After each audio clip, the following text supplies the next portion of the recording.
Hello, everyone, and welcome to Digital Charcuterie. My name is James Razile. Joining me today is Joshua Lucas from the Den of Nerds. Not the Denim Nerds, the Den of Nerds YouTube channel. Josh, thanks for coming on Digital Charcutes today. Heck yeah, I've been hearing a lot about this channel. Charcuterie, apparently a very fancy word, and apparently you have very fancy subscribers, so I'm happy to be here. It's all sorts of fancy meats and cheeses and a little bit of fruit and jam.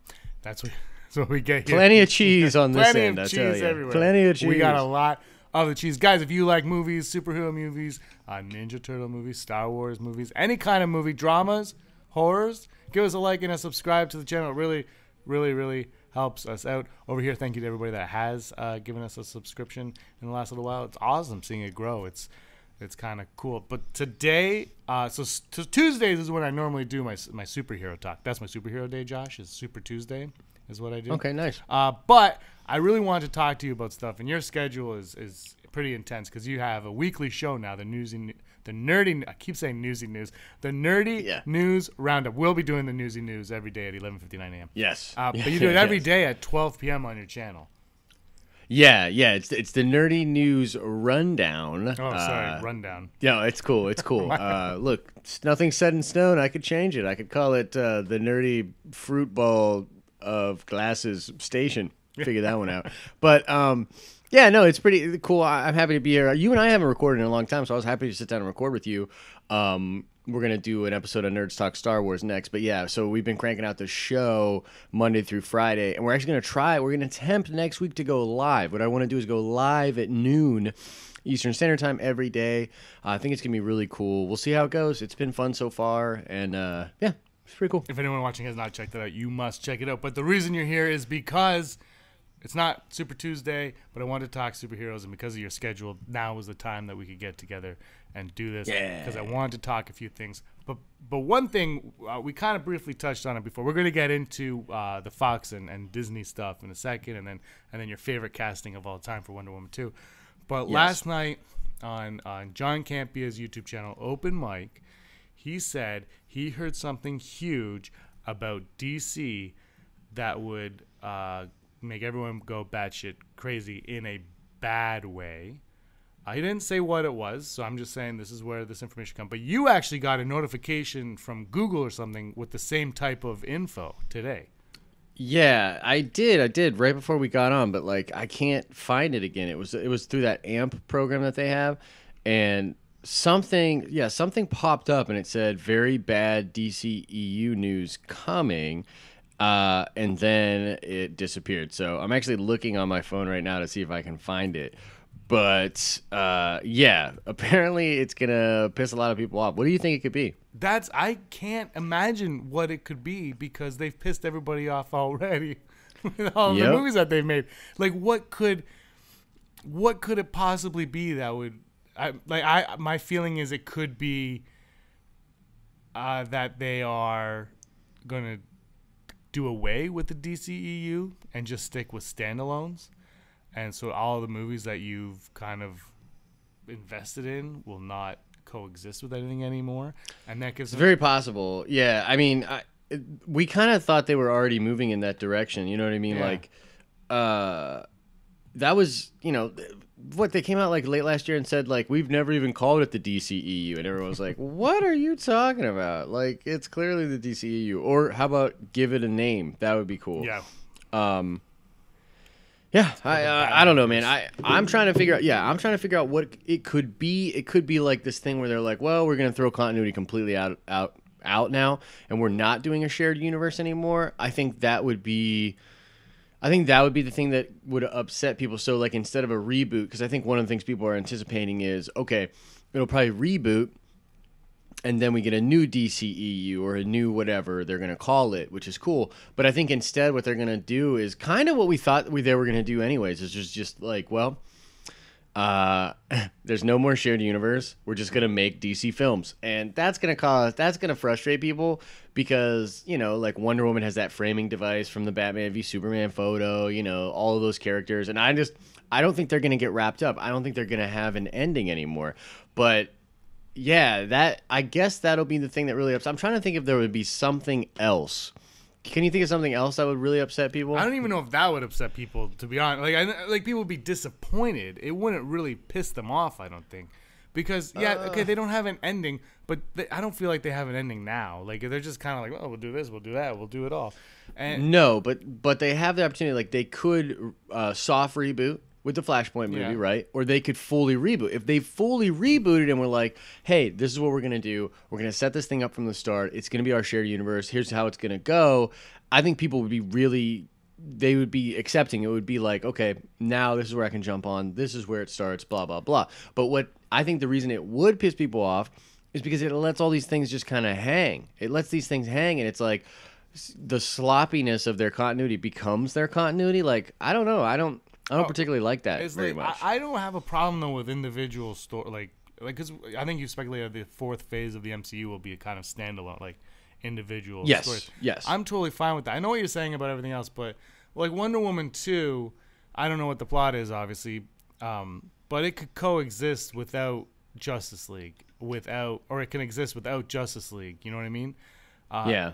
And I think you could slowly separate everything. And then if they want down the road, they'd be like, we'll do a Justice League with all of those heroes that come together from separate movies. And do it. Like, it doesn't necessarily, everything doesn't have to connect over the top, I don't think. And I think that's a way for them to approach this.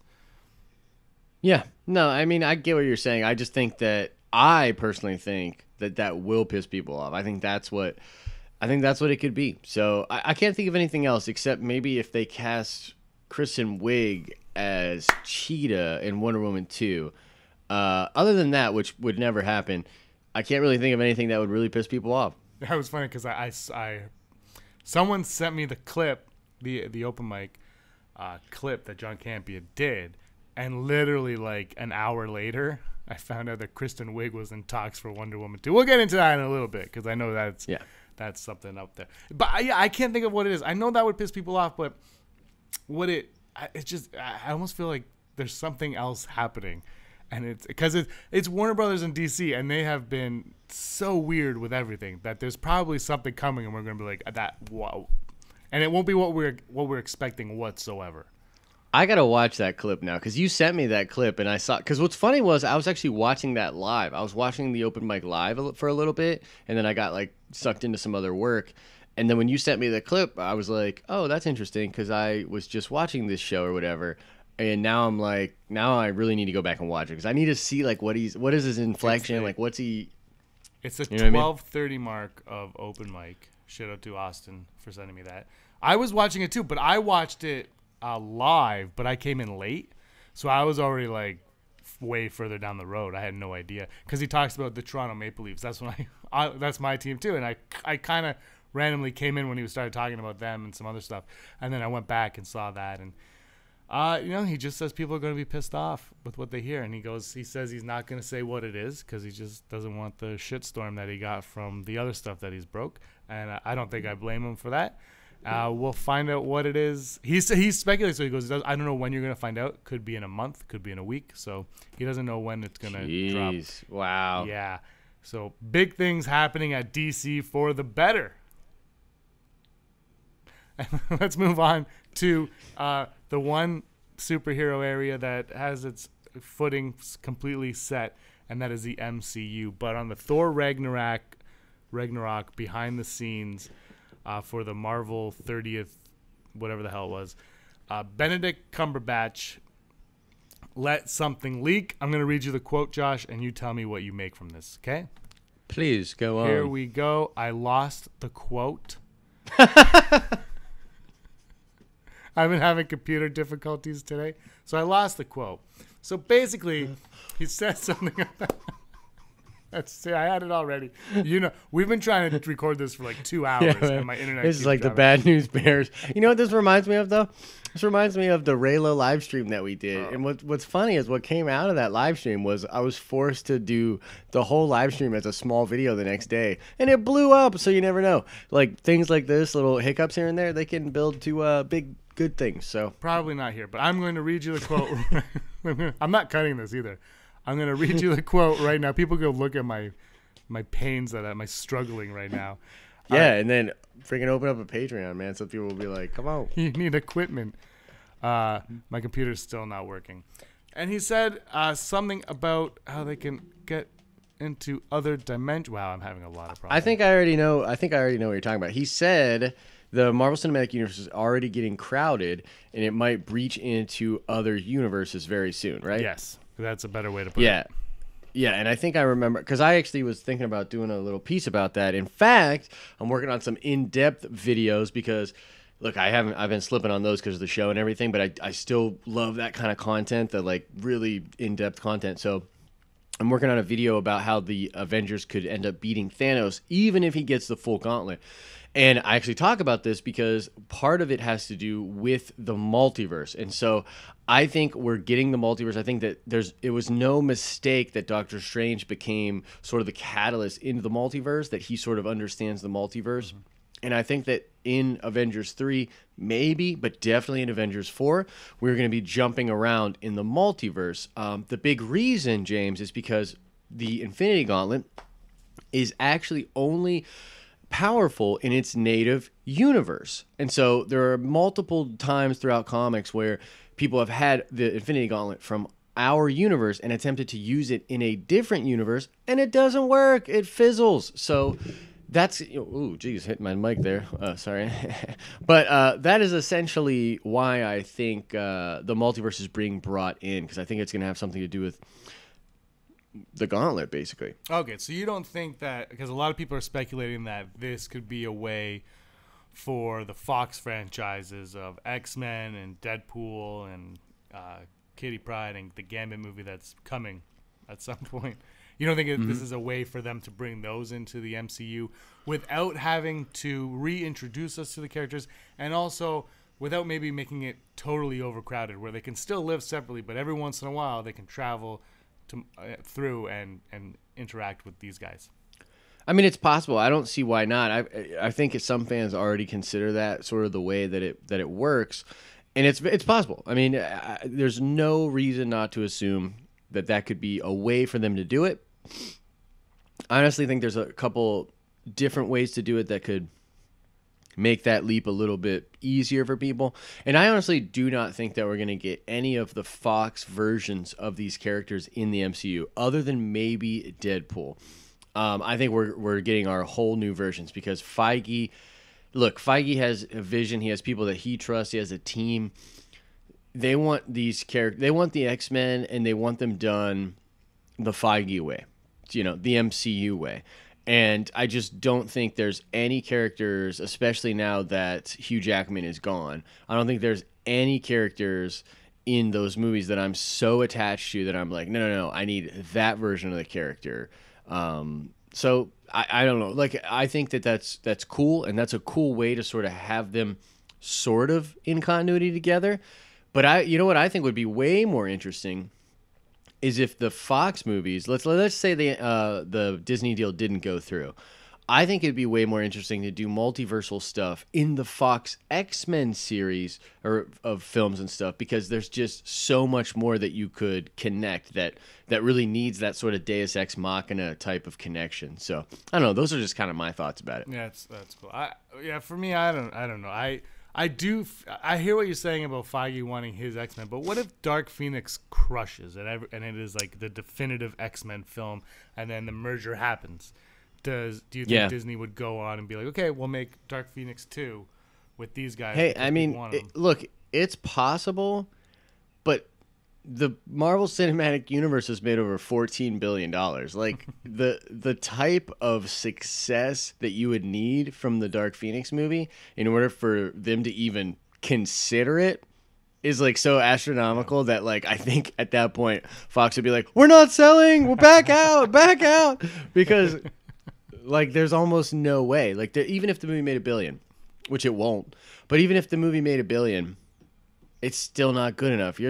This is the big kid leagues. This is friggin' Black Panther, $750 million in just over 2 weeks. You know what I'm saying? Like, they don't need to do that. And with so much, like, I just even if that movie made $1 billion, I could still see Feige and his team being like, no, we're going to do it our way. And honestly, if you're Bob Iger, I mean, how could you doubt him at that point? You know what I mean? Well, how long do you think they would take before they reintroduce us to the X-Men then?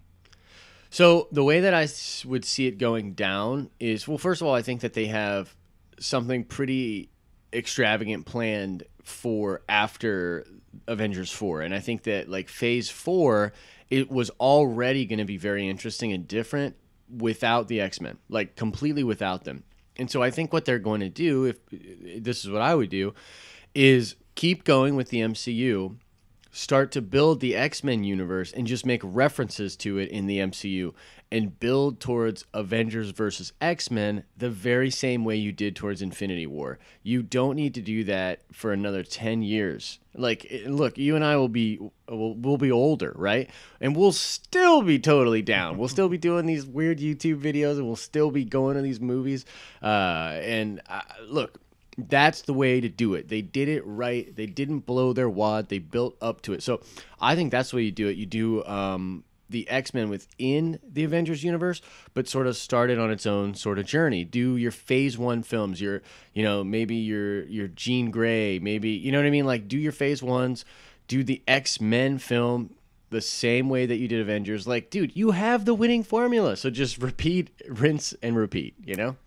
Yeah, exactly. Okay, speaking of winning formulas, Wonder Woman crushed in June. People love Wonder Woman. You were like, you must go see Wonder Woman now. Yeah. Oh yeah, it's great. I'm not gonna say whether or not I made my top 10 list of the year because that goes down Friday at night. It didn't. It was close. It might be an honorable mention. I like Wonder Woman quite a bit. Wonder Woman. The third act is a little messy, to be honest. That's where it loses me. Yeah, right. Wonder Woman 2. It seems to be falling along in the right path. You know, Patty Jenkins is back. Obviously, Gal Gadot's back, and everyone's pretty happy with and we're all confident that it'll be a decent movie. Two things I have to mention. One is the Zack Snyder. I got to just quickly ask you the Zack Snyder thing, because if Zack Snyder, well, he's no longer really going to be involved, but he co-wrote the story for Wonder Woman, the original Wonder Woman. Do you think there is a possibility that Wonder Woman 2 could suffer because of that, story-wise? Wait. So could the Wonder Woman 2 suffer because Zack Snyder's not involved? Not involved. But here's where my head's at on this one. Guardians of the Galaxy. The first one's fantastic, right? Yes. But the first one was co-written by James Gunn, who took over a script that was already completed and then kind of reworked it his way. Yeah, that was actually, it's interesting that you mentioned that, because the young lady that had started that script was an intern that was set to do spec scripts. Mm-hmm. And she just was excited about the science fiction aspects of Guardians and wrote a pretty good script. So yeah, it's an interesting point. But in Wonder Woman's case, Zack Snyder was the guy who, we don't know what was his or wasn't, but sometimes when you're missing that voice, you kind of backtrack a little bit, you suffer a little bit. I would say with Guardians 2, I think Guardians 2, it was all James Gunn, and maybe sometimes you need that other person like, hey. Yeah, it's a good question. So could it be hurt? Absolutely. It's interesting. Man, I wish we knew more, right? I wish we knew more about exactly what Zach had done with that script. How did he exactly touch it? My gut tells me, and this will probably upset some people out there, but my gut tells me a lot of the fish out of water stuff, a lot of the stuff that really made that movie great was Zach's idea. Because the thing about Zach is, especially if you look at like Man of Steel, he's able to do like a postmodern version of these superhero stories. And so even though it's a period piece, there's a lot of postmodernisms in that film, in Wonder Woman. And so her coming into the fold, leaving that sort of sheltered godlike world and joining, man's world, man, if a lot of the flavor from that was from Zach, then yeah, you could make the argument that like Patty, she's going to kind of have a rough go of it. But at the same time, I don't want to take anything away from Patty Jenkins. Patty Jenkins is an incredible creative force. And she'll be surrounded by a great team. So I don't know. I don't necessarily think that she'll be hurt by Zach's departure. I think she's going to be completely fine. But that's more because even though I do see your point, it's more like, man, I think she's just a creative force. And until I'm shown otherwise, that's what I'm going to believe. I think the main difference between what I said with Guardians and this is James Gunn was the director-writer, and she's the director, and they had separate writers completely altogether. So I think that's where the difference really is. She's not like just going to be like, this is how it is. That's where the difference is going to be. Like someone's going to write a script and she'll be like, tweak that like a director does. You know, so there'll always be that over-the-shoulder on Wonder Woman 2. Speaking of over-the-shoulder, Kristen Wiig as Cheetah. What do you think? Oh, God. I mean, like, here's the thing. Here's the thing. I've sort of come around on it a little bit. I still think it's sort of whack. And what's funny is I just said that I really have faith in Patty. Well, guess what? This was completely Patty's decision. In fact, Patty said she had been eyeing Wiig for the role for a long time and sort of crafted this role for Wiig.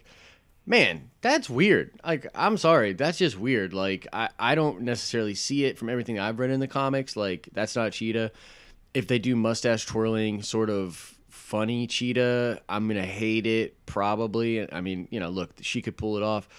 But then again, Kristen Wiig is a great actor, and I think she's got a range. So she could pull it off and she could surprise me. My problem with it is, considering all the bad stuff that's happening in DC, considering everything that is the narrative out there, to make that sort of a move, I think sort of is just another trigger for fans, right? Right, wrong, or indifferent. I think that's kind of the world we live in. And so I'm surprised that they would pull the trigger on that when you think about the state of affairs over there. Especially since you know what I mean? Blowing it all up. Yeah, maybe. Like, who knows what the heck's going on over there, you know? It's weird. I'm very indifferent towards this casting right now. Because I'm with you. I was like, this is weird. But I'm not going to say it's wrong.